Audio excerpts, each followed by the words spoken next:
Good evening, everyone, and welcome back to Sport in Memories quiz. So this is the exciting part, answers and explanations. See how well you've done. So this one, as I was saying yesterday, is the topic sporting villains, which we've been looking at recently in some of our Sport in Memories groups. And a lot of us were saying that it's interesting, isn't it, that you can often remember the villain way better than you can remember the hero. But that's just the way it is, I suppose. So if you've got your answers from yesterday, get those out ready. And I'm going to read through quickly the question and then we'll go to the answer. So number one, if you remember, was the football-related one. Which England footballer was blamed for England's exit from the '98 World Cup finals in France? Now, just to set the scene, this was England playing Argentina, and there was a clash with one of our players, with I think it was Simone, I can't remember now, and a certain David Beckham. Yeah, he was on the floor, raised a leg, didn't he, I don't think it really to maliciously, but he touched the Argentine player, who then went down heavily. The ref then raced up, red card, David Beckham was off, and he got a lot of stick, didn't he, in the press? They were burning effigies of him. That he was booed at every ground he went to with Man U. But obviously, as things went on, and as he played for England, he gained the captaincy in 2000.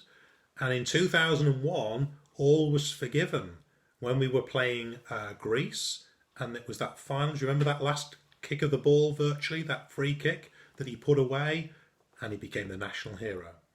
So he was young, he was a bit naive maybe on that moment, but I think he definitely made up for it, didn't he?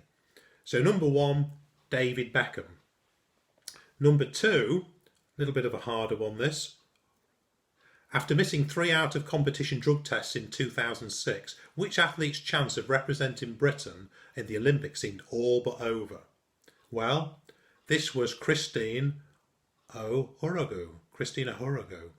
It's a hard name, surname to pronounce. I think I've got that right. Horogo. And Christina Horogo was the 400 metres champion. You might remember. So what happened was she'd missed the drugs tests. It wasn't necessarily sinister that she'd missed them, but obviously that meant bans and things like that. So the British Olympic Committee applied a lifetime Olympic ban on her.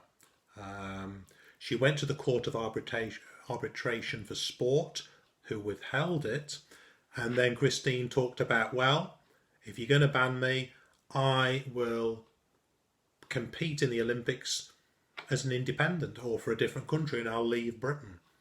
So finally this ruling was overturned in November 2007, and she was then free to compete in the Olympics, bringing home 400 metres gold at Beijing 2008, 400 metres silver at London 2012, and various bronzes even in 2016 at Rio in the 4x400 metres. So very successful at Worlds, at Olympics, and I suppose in terms of being a villain, it's one of those things, isn't it? A lot of athletes miss drugs tests, but it obviously led to complications for her, but she got through it and proved that she was the greatest, and also holds the best time in the UK record for the 400 metres, beating the old record from Kathy Cook back in 1984. So moving on, number three. In 1999, which rugby union player's image was in tatters when he was forced to resign as the England captain when the news of the world story broke that he'd dabbled in hard drugs in his youth? I'm sure a lot of you remember this scandal at the time, and it was Lawrence Dallaglio. Lawrence Dallaglio, although he resigned as captain and it was a difficult period for him, he came back, didn't he, helping England to some great wins, of course, and having a very successful career. So in a way that was good because it didn't taint everything that he'd done, and he believed he he was trapped really into what he said by News of the World, which probably isn't a surprise, is it? So that's number 3, Lawrence Dallaglio. Number 4, we asked which footballer set up the Sporting Chance Clinic in 2000 to help sports people suffering from addictions. So the clue there was this player was likely to have struggled with addictions himself, and it was, of course, the Arsenal legend, Tony Adams. A lot of people go for Paul Merson, although he has struggled with addictions, I agree. It was Tony who set up the Sporting Chance Clinic. So if we go back in time, it was 1990 when Tony Adams crashed his car into a wall, found to be 4 times over the legal limit, did some jail time, and then about 6 years later admitted he had a drink problem. His autobiography came out in 98, where he was highly praised for a lot of things he admitted to and came out with. And then some of his best years at Arsenal were still to come. League and Cup double twice in 98 and 2002. So you could say it turned him around. His best years were after that situation. So Tony Adams is number 4. Number 5. In 2010, which snooker player found himself accused of taking a bribe to throw matches? Well, this one is the Scottish snooker player, John Higgins. Remember John Higgins, who's been playing in the Masters recently? He was cleared of match fixing, but he was still given a 6-month ban and a £75,000 fine because they said he gave the impression he was going to go along with the scam, and he didn't report this situation to the World Snooker governing body. So unfortunately he got the ban. It affected him obviously as a player, but he's gone on. I think he's something like ranked number 6 at the minute. So he's done pretty well for himself and been quite consistent as well. So that's John Higgins, number 5. Number 6, maybe a bit trickier this one. Which British cyclist was banned 04 to 06 for admitting to taking EPO? It wasn't Bradley Wiggins. It wasn't Mark Cavendish, no. David Miller. Do you remember David Miller? He was riding at the time for the French Cofidis team, and they were under suspicion as a team. His house was searched, and they did find, I think it was 2 vials of used EPO. The team then came under the spotlight. There were various bans, various issues. Miller admitted it, so he took the ban, came back, and to be honest, he became an incredibly outspoken advocate anti-drugs. He did a lot of good stuff. He won about 4 or 5 stages of the Tour de France, several Giro Tours and the Vuelta. Known for his time trialling skills and his prologue riding in some of the Grand Tours. So even though it was bad, he came back from it and built on it, didn't really? And he commentates now for the Tour de France on ITV4. Number 7. Which French international footballer is probably most remembered for headbutting an Italian player in the 2006 World Cup final? And I'm sure a lot of you remember this. And it was Zinedine Zidane, captain for that match. Now, they were playing Italy, as I've said, 0-0. So we're now into extra time. We've hit 110 minutes. So we've only got about 10 minutes left now of of extra time. And then something was said by the Italian player. Zinedine Zidane saw red, headbutted, red carded off. And of course, Italy then went on to win on penalties, 5-3. The score was 1-1, I think. And then Italy won 5-3 on penalties. So he was heavily blamed, unfortunately, for France's defeat, but he probably didn't care because that was his last match, and he went on to manage, hasn't he? He's pretty successful. So Zinedine Zidane. Number 8, Luis Figo, Portuguese international, regarded as one of the greats of Real. What happened to make him such a controversial player in Spain? So what happened was, as I'm sure you remember, he moved from Real to Barcelona. Do you remember that? So kind of one of the more things you don't do in football, I suppose, if you're Spanish, moving from Real to Barcelona. It's not great. So the fans were pelting him with coins, giving him real hard time. But then he moves to Barcelona and they just don't get it. So he would often talk about being pelted with coins and bottles and all kinds of stuff. So not great, but that's what he did. So number 8. So number 9. Which footballer has the unfortunate label of having bitten players on 3 separate occasions? So it was Luis Suarez, the Uruguayan international. He appears to have lost his taste for biting, which is great, obviously. And he's recently moved, hasn't he, to Atletico Madrid. I think he's about 33 now. So he's realising now he hasn't got forever, even at his heights of football.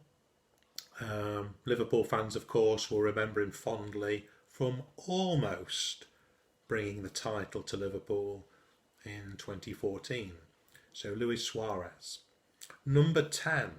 Which former French cyclist was banned for EPO use, becoming the central figure in the 1998 Festina affair?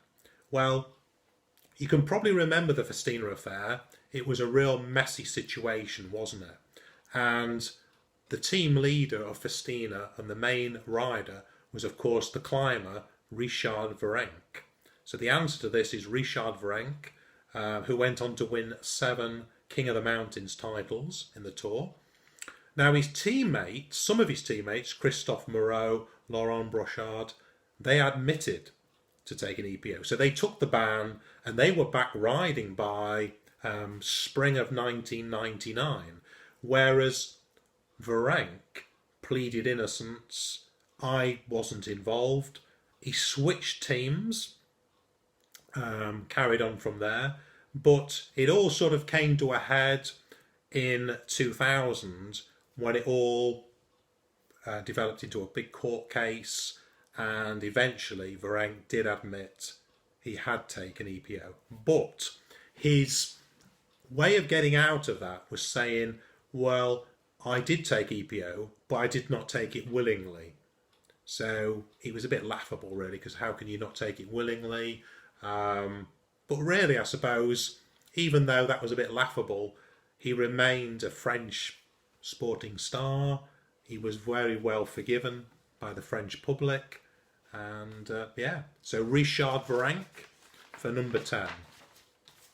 Number 11. Which former sprinter took 100 gold at the 1988 Seoul Games and eventually being stripped of the title? This is probably one of the most infamous moments, isn't it, in track and field? And it was the Canadian Ben Johnson. Ben Johnson, who seemed to blow away the field on the day, winning in something phenomenal at the time of 9.79, which is still phenomenal. And the whole race seemed to almost finish under 10 seconds. A number of other sprinters on that day were kind of implicated, shall we say, in situations, but the win was put down to Carl Lewis. I think that also upped our own Linford Christie to a higher medal position as well. So it was indeed Ben Johnson. Number 12, Rosie Roos won the Boston Marathon with an incredible time in 1980, 20 minutes faster than her personal best. But why was she stripped of the title? Well, it wasn't drug taking, so that was definitely no. And nor did she get a lift in a friend's car, as laughable as that sounds. But what she did do, I know it sounds unbelievable, but she left the marathon, got the subway, came out of the subway, rejoined the race further down. It wasn't until they said, hang on, 20 minutes quicker than your personal best. And then race officials started to say, well, I don't remember her coming through my time check. And then the amount of pressure increased on her. I think she passed away a couple of years ago. She was in her mid-60s, and she's always remained not so much a controversial figure, but a bit humorous, really, for pulling something off or trying to pull something off like that. I suppose it was 1980, and things were maybe not quite as tight as they are now. So she took the subway and rejoined the race, would you believe? Number 13, which former England cricket captain in '94 was accused of ball tampering at a Lord's Test against South Africa? And it was Mike Atherton. Do you remember that? He had the dust and that particles, didn't he, in his pocket? And he was trying to rub that onto the cricket ball to obviously change the nature of the ball, therefore change how it swings on the delivery, make it more awkward for the batsman. So he was on the verge of a suspension, but after a severe reprimand, he was just left with a warning. And unfortunately, he didn't taint the rest of his career. He is known for it, but he's obviously his cricketing skills will remember better than that, which is what you want to happen. So, Mike Atherton. Number 14, which figure skater hired an assassin to assault her competitor and ensure she wasn't able to compete? Well, the name for this individual is Tonya Harding. And the film I, Tonya came out in 2017. You may have seen that. So, back in 1994, Tonya's ex-husband arranged an attack on her rival, Nancy Kerrigan. Now, Nancy Kerrigan and Tonya both did actually compete in the Winter Olympics of '94, Kerrigan getting the silver and Harding getting 8th. So really, this whole scenario backfired on Tonya, didn't it? And with her involvement in the Kerrigan assault, because she was implicated, obviously, to being involved in it, the US Figure Skating Board banned her for life in June 1994. So, trying to get her ahead of her rivals, it didn't work. And she's remained a controversial figure in, obviously, America for what she did. But she got a film out of it. So, but not the way to be remembered, I don't think. And finally, number 15. Which American track and field star spent 6 months in prison in 2008 for admitting to injecting steroids for Olympic medal wins at Sydney 2000? So as I said yesterday, she wasn't jailed for taking drugs. She was jailed for lying under oath in a courtroom saying she had not taken them. And then it came out that she did. So she spent 6 months in jail, and the name of this individual is Marion Jones. Marion Jones, who was at the time the golden girl of Sydney 2000 until it turned very sour. Because at the game she took gold for 100, 200, 4x4 and bronze at the long jump and 4x1. But of course, all of the record books now just read disqualified, and that's that. So Marion Jones for number 15, which wraps up your sporting memories villains quiz. I hope you've enjoyed that little journey through, and I hope it hasn't made you depressed looking at the villainous side of sport. It's just interesting, isn't it, to see, to remember really what went on. But also I think it's positive to see that even when things have gone wrong in some of these people, it's still righted. I was just thinking of David Miller from cycling. You know, he may have taken EPO, he may have come under pressure to do it, but he came back an advocate against it and still did great things. So I hope you've enjoyed that. Till next time, take care, and I'll see you soon. Bye bye.